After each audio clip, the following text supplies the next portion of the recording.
Hey everybody, I want to talk to you about a little something different than just walking the trail today. I want to talk about Smilex, also called greenbrier and catbrier. 300 varieties worldwide and 12 to Florida. It's an indigenous species here, 5 in North Florida. Here's a nice one. You can see it's just bristling with thorns. The hiker will know it because it slices their ankle open and tears the elasticity out of their socks.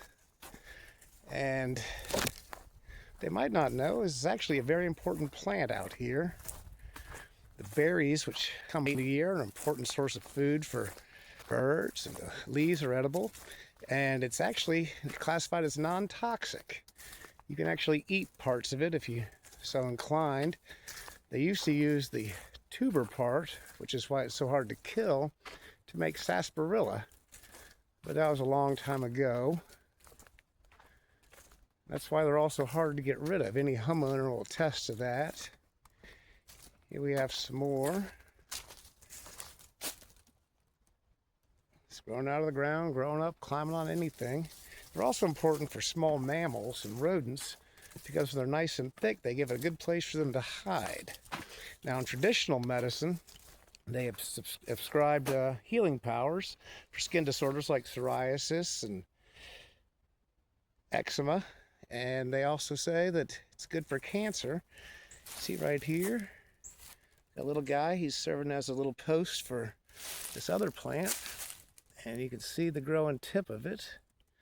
So I'm not going to try that because it's got something else attached to it, but see if I can't find one out here, and I'll give it a little sample to see what it tastes like.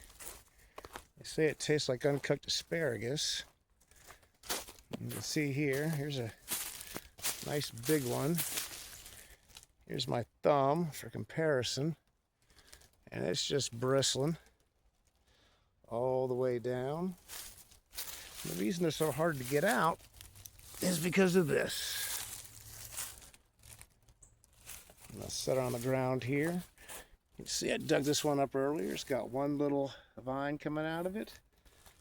But look at that potato. It's dividing and dividing and dividing. So if you want to get rid of it, you've got to dig it out. And that takes a lot of time.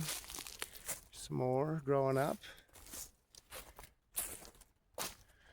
But yeah, it's the bane of every ankle of every hiker. But again, it is an indigenous species. Here's another kind. They have different kinds of leaves.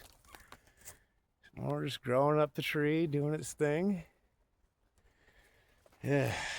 Lost several good pairs of socks out there in the woods. Seems to grab the elasticity part, like I said, and pulls it out. Here we go. Here's a fresh little sample here. It's thorns are soft. Let's see what it is. I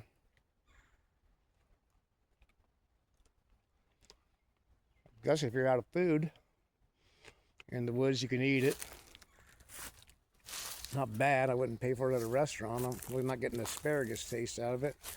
Yeah, it's a different variety. But anyways, this is not invasive. And it is everywhere. And like I said, it's hard to get rid of. It does throw runners underground and then start new little fresh colonies. There's a different type of leaf here. I'm saying it's shaped like a fiddle. I don't know about that, but be careful when you run into it. It will light you up.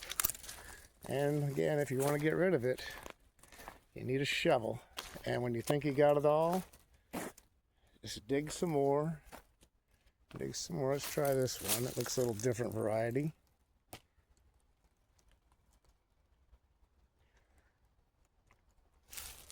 Alright, that one does taste more like asparagus.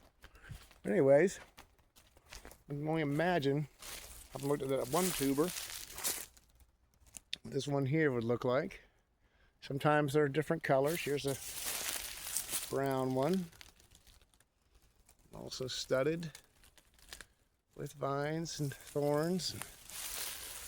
Well, anyways, it's a little off subject from the hike, but I thought I'd show it to you. Here's yet another variety. It kind of looks like a rose, but it is indeed a Smilex. There's our fiddle-headed one. Anyways, happy trails. Remember, all who wander are not lost, but all who are lost do wander. And we'll talk to you soon.